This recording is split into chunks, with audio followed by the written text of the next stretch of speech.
Και Μυτιλίνη. Τον αγώνα σας προσφέρουν Πίτσες Βέγκας. Παλιά δεν αυτό ήταν εδώ παλιά.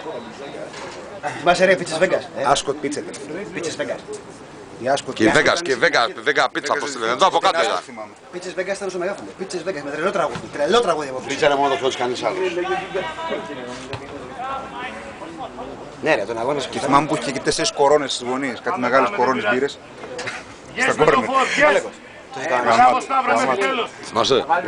Ο Αλέκος φίλε μου είναι όχι μόνο είχε κανονίσει την κορώνα σε χορηγό της Πευτικής. Είχε φέρει την κορώνα στην Ελλάδα. Γαμάτι.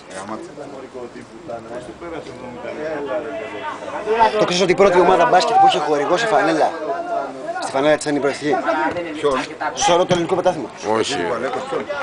Το έχετε βάσει στο φως, το έχουμε αναβάσει στο vlog. Η πρώτη ομάδα που είχε χορηγό σε φανέλα, στη φανέλα.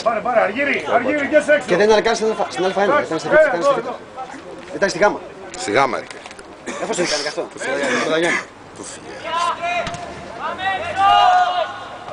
Μπράβο Θάνο, γρήγορα. Μπράβο. Κράτα, πας κέντρο. Σέγκλινε! Μπράβο, πολύ ωραίο γκολ. Μπράβο, συγχαρητήρια παιδιά. Πολύ ωραίο. Πώς το λένε το σκόρερ? Πώς το λέει το παιδί? Ο Θεοφάνος το βάλε το 1-1 για το Νέα Με τον Γιώργο Τατάβρο. καμία σχέση, Με την Παπαθούμα. Μπράβο.